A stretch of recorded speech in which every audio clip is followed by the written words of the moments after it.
El cumplimiento de las promesas de transparencia por parte del actual gobierno atraviesa por pruebas de fuego. El método para el nombramiento de magistrados de la Corte Suprema de Justicia y las dudas que aún despiertan ciertas omisiones del proyecto de descentralización son claros ejemplos de ello.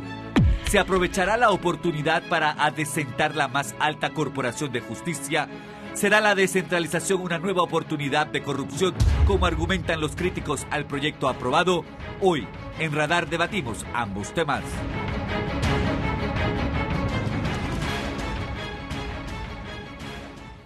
Buenos días, bienvenidos a Radar y como escucharon en la introducción, hoy tenemos dos temas álgidos que han sido motivo de debate durante toda esta semana. El primero de ellos, el método propuesto por el presidente Juan Carlos Varela para designar magistrados en la Corte Suprema de Justicia.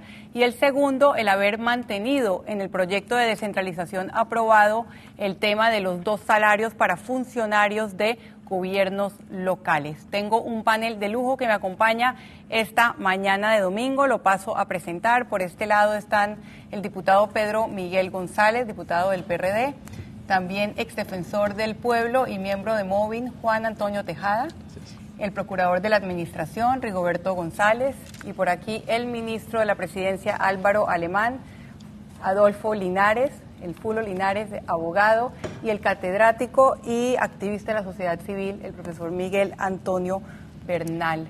Yo empiezo con usted, ministro. El método propuesto por el presidente ha sido aplaudido por unos y criticado, cuestionado por otros, entre varias razones. Algunos piensan que no es completa transparencia y otros piensan que al final se va a designar a aquellas personas que el presidente quiera. ¿Qué tiene de especial y qué garantías de participación real tiene este método?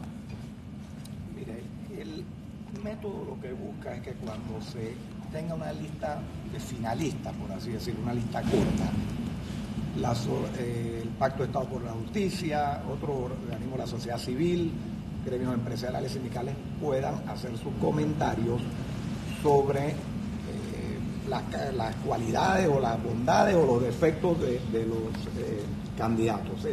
Porque se ha criticado, y con razón, que en Panamá se tenía la costumbre de designar magistrados y prácticamente al día siguiente se iniciaba el debate en la Asamblea y se aprobaba la ratificación sin darle un espacio a la sociedad civil, al colegio de abogados, a distintos gremios, de opinar sobre las características de los candidatos.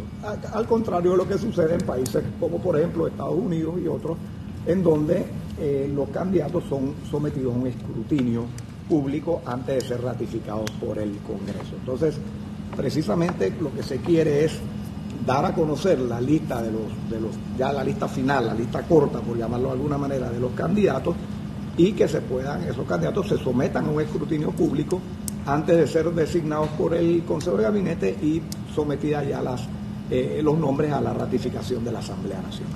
Usted ha dicho varias cosas y vamos a ir desglosando una por una porque varias de ellas son motivo de debate. La primera de ellas que usted mencionó es grupos de la sociedad civil, además del Pacto de Estado por la Justicia, pero el Pacto de Estado o la Comisión de Estado por la Justicia ya tiene una representación de la sociedad civil.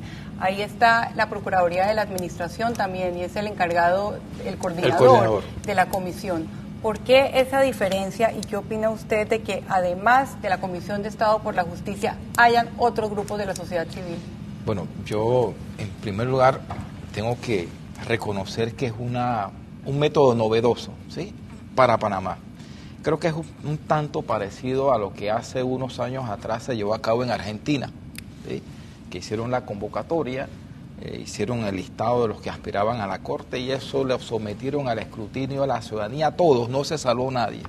Al final creo que quedó Zaffaroni, creo que fue el único que sobrevivió a ese escrutinio. Me parece que el método es un tanto parecido. Antes de responder, a mí sí me hubiese gustado, y se lo digo con todo el respeto al ministro de la Presidencia aquí presente, que la transparencia que se va a dar al final debiera darse en todo el proceso, es decir, que sea de conocimiento de la ciudadanía el nombre de todos los aspirantes, para que la gente en un momento dado también pueda sopesar y decir, bueno, al final sé de esta persona, y cuando hicieron el corte final, porque hay que hacer un corte, eso lo entiendo perfectamente, y eso ayer se conversó en la reunión que tuvimos en la Comisión de Estado por la Justicia, que es lo más práctico y facilita más. El primero de los puntos. Sí, facilita más, pero yo lo digo es por eso, por el tema de la transparencia, que debiera ser todo el proceso de manera tal que la ciudadanía tenga la oportunidad de saber todos los que están aspirando a ser magistrados o llegar a ese alto cargo en la administración de la justicia. Y bueno, en cuanto a la pregunta y la respuesta concreta, bueno, eso es un criterio del Ejecutivo, yo debo entenderlo así. Dentro de ese proceso que se va a llevar a cabo, que se ven que hay distintas etapas, distintos momentos, ahora estamos en el primero de ellos, que se abrió el compás, que todos los que consideren que reúnen los requisitos, pues presenten sus documentos y se va a depurar esa lista.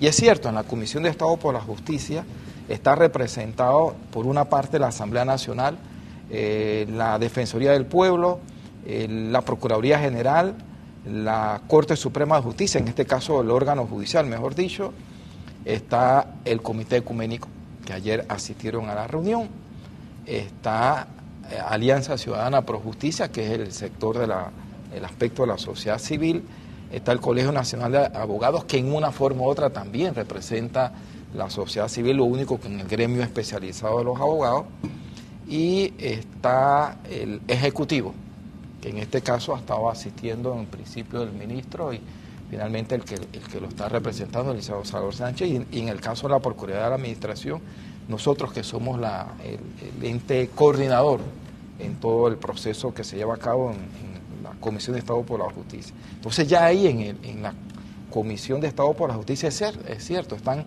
representados prácticamente todos los operadores y todos los componentes que en una forma u otra que tienen que ver con la problemática de la administración de justicia.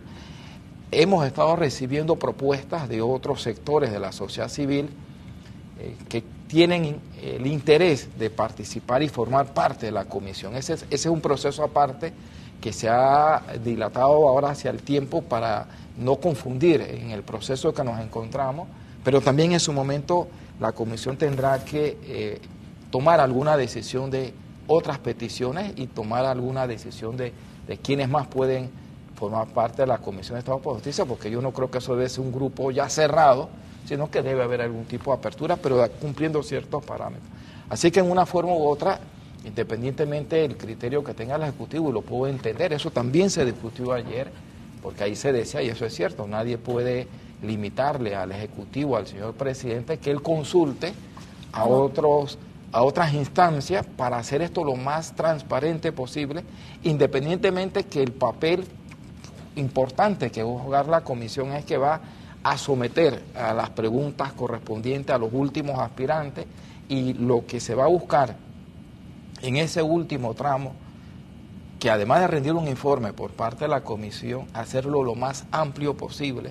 Ahí se hablaba, y espero que no se interprete que estoy siendo un infidente en lo que se conversó ayer en la reunión, porque además eso se va a hacer público, de buscar la posibilidad de que por lo menos el Canal 11 transmita esas sesiones que se van a llevar a cabo, e invitar a los demás medios de comunicación que quieran participar, y obviamente también a todas las personas, a todos los grupos que tengan interés en estar presentes y de pronto formular algún tipo de pregunta, pues, porque lo que se quiere es la mayor transparencia posible y que se haga efectivo eso del escrutinio de la ciudadanía de quienes están aspirando a administrar justicia en nombre de todos nosotros, porque cuando un juez resuelve una causa, dice en nombre de la República, es decir, en nombre de todos los que estamos aquí.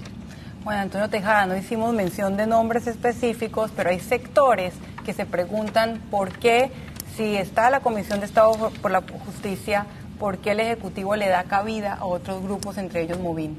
Tiene la facultad para hacerlo, pero ¿por qué? Pero yo creo que es una buena pregunta desde la perspectiva de Movin, y quizás la mejor pregunta hay que dirigirla al Ejecutivo, pero dentro de la perspectiva es muy visible que Movin ha estado muy vinculado a temas de justicia desde su creación. Y vemos la invitación que hace el Ejecutivo, que es una invitación abierta, y todo hay que decirlo, a toda la sociedad civil. No es una invitación solamente para la Comisión de Estado por la Justicia. A punto incluso de que el método de escogencia ya está definido a nivel constitucional. Es competencia cruzada. Me refiero a que el Ejecutivo nomina, la Asamblea ratifica. Lo novedoso y no tan novedoso es precisamente que se abre un periodo, un espacio, un tiempo de examen previo y posterior para que el nominado sea examinado, sea sometido a la lupa ciudadana, y eso me parece más que correcto. Digo que no es novísimo el método porque ya este método fue utilizado en Panamá con ocasión de mecanismos de selección muy parecidos en el resto de Centroamérica. Estando en la Defensoría, precisamente nos correspondió promover el Pacto de Estado por la Justicia y sugerir no solamente la presencia de estos actores que bien el procurador de la Administración ha definido, sino también la presencia de la sociedad civil, específicamente el Colegio Nacional de Abogados y Alianza Ciudadana Pro Justicia. Ahora, de allá para acá, mucha agua ha pasado debajo del puente, y me refiero a que el tema de participación ciudadana hoy más que nunca es un tema muy sentido. La tendencia está en abrir precisamente estos asuntos al mejor espacio y tiempo posible, efectivamente para que la ciudadanía participe en términos generales. Y creo que por ahí va la cosa. Siento que el Ejecutivo en este sentido ha planteado un elemento que desde mi perspectiva es correcto, ¿no? La consulta ciudadana.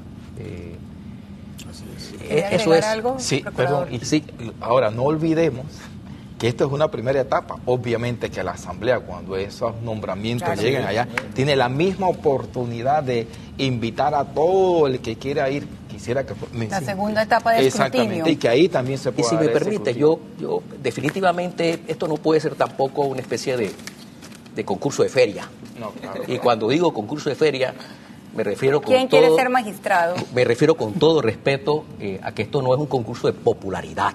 Eso sí. ¿No? Hay que tener muy presente de que vamos a escoger a un juez que dirime asuntos de gran envergadura, que no solamente tiene que ver con temas de controversias individuales, sino ya controversias colectivas de gran incidencia, incluso en la vida política y democrática del país en no pocas ocasiones. Esta persona tiene que indudablemente estar muy por encima del común de la gente. Y me refiero no solamente a conocimientos y experiencias, sino a cualidades personales. Debe ser una persona evidentemente mesurada, equilibrada, una persona que sea dueña de sus pasiones, eso que hoy llaman inteligencia emocional. Una persona que efectivamente sepa en su foro interno dirimir dilemas éticos judiciales, ¿no? Porque hoy por hoy, precisamente a efectos de asegurar esto que llaman el principio del juez imparcial, esa persona evidentemente cuando va a hacer examen de que si puede asumir la controversia, tiene que examinar algunos aspectos previos a efectos de que su fallo no tenga una interrogante final. Entonces, a lo que apunto es que ojalá que dejemos este ruido, este calor de pasiones y podamos entre todos los panameños poder llevar adelante un escrutinio, un método de selección que nos permita llevar a la Corte Suprema de Justicia 2 magistrados que generen confianza y credibilidad ciudadana. De eso se trata. Deberían ser 3, pero ese tema lo vamos a abordar después. Correcto. Miguel Antonio Bernal, usted ha calificado todo el método, todo el ejercicio como una burla. Sí, yo considero que es una burla a partir del momento en que se parte de una constitución obsoleta y excluyente en materia de participación ciudadana, no solamente para la selección o designación de magistrados. En eso estamos muy atrasados. Cualquier comparación que se haga con Sudamérica o Centroamérica, Panamá está muy atrasado. En segundo lugar, siendo un régimen ultra presidencialista, eso también entonces hace que el proceso de designación nazca ya en cierta medida viciado, porque le corresponde a una persona y luego tiene que ir a una asamblea que solamente va a ratificar y o tal vez, yo no creo, a rechazar. Entonces, en el interín, nosotros no podemos perder de vista, ya lo señalaba aquí atinadamente el licenciado Tejada Espino, que se está seleccionando, designando magistrados. que es, dentro del contexto actual de las ansias que pueda tener la ciudadanía, es de tener un órgano judicial independiente, puesto que no lo es, para nada, en nada. Y que está viciado también ese órgano ahora mismo por su, diríamos nosotros, su enrollo, está enredado en las cuestiones administrativas, ¿no? La administración de justicia es una concepción administrativista que no responde a lo que es el constitucionalismo democrático de nuestros días. Entonces, en esto de los magistrados a la Corte, lo peor que nosotros podemos hacer, en mi opinión, es sembrarles ilusiones a una ciudadanía que está anhelada de poder ver cosas distintas a las que ha visto hasta ahora. Y este nuevo, yo no veo cuál es el nuevo método que ofrece el Ejecutivo, es lo mismo que se propuso en el gobierno de Martín Torrijos, que no se cumplió en el gobierno de Martinelli, que se violó alegremente. Y entonces nosotros vemos que en este proceso hay 5 pasos: postulación, selección, designación, ratificación y posesión, toma de posesión. Para mí, la fase más importante es la fase de la postulación, donde debería haberse abierto todas las compuertas para una participación ciudadana sin exclusión, que todo el mundo pudiese, bueno, la gente se presenta, ¿verdad? Y dice: yo quiero ser magistrado o magistrada. Bien, pues entonces, ¿quién es? ¿De dónde salió?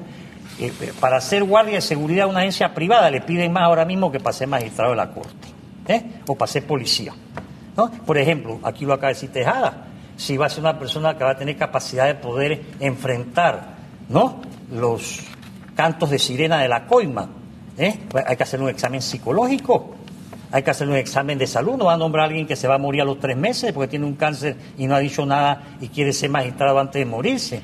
Y por ahí se pueden ir buscando cuáles son sus referencias que se tendrán para los aspirantes, aparte de un currículo, porque currículo en Panamá hay mucha gente preparada para ser magistrado, preparado, académica o intelectual o hasta políticamente, porque para ser magistrado también.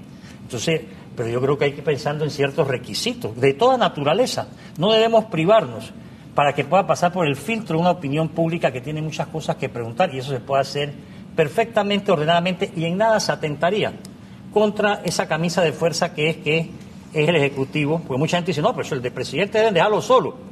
Sí, está muy bien si él lo va a escoger solo, pero que deje que la gente sepa por lo menos por qué Juan, por qué María, por qué José, por qué Pedro quieren ser magistrados, qué han escrito, dónde han hablado, si han recorrido el mundo, para que cuando sean magistrados no estén viajando como los actuales, que es lo único que saben hacer. Esos son requisitos que hay que poner, en mi opinión, porque queremos una cosa distinta, y también que presenten a 10 personas que den fe que lo conocen de atrás, es decir, de cuando estaban en la escuela primaria, si fumaban marihuana como en Estados Unidos y ese tipo de cosas, o si la gente tiene que ser, el que va a la corte, tienen que revisarlo por todos lados. ¿Entiende? Todo. Si le gusta el zapallo, la guanábana, eso también, yo creo. Y ustedes me dirán: no, pero eso es ridículo. No, no es ridículo. El panameño ahora ese es el verdadero escrutinio. Quiere saber exactamente, más allá de los aspectos estrictamente procedimentales, porque no te gusta la guanábana. Entonces, yo creo que hay que abrir, todavía estamos a tiempo para abrir el escrutinio ciudadano. Ya después, si lo quieren cerrar allá, de que entre 3, como han decidido, van a excluir, ¿no?, y se van a quedar con 10, cosa que no me parece, bueno, pero uno no está en el poder de decisión, pero yo creo que si son 100, 40, 300 los que van, yo creo que es necesario que se sepa quiénes son esos 100, 300. Y más, yo voy más lejos, deberíamos ir pensando en crear una especie de banco de datos. Todo aquel que llene los requisitos para ser magistrado y no lo seleccione, que lo guarden ahí, ¿verdad? Y la próxima vez que haya que seleccionar, se le da vuelta a la ánfora y se saca el nombre, porque ya se meten los otros nuevos. Pero yo creo que tenemos que ser más creativos. Estamos muy... Esto es muy...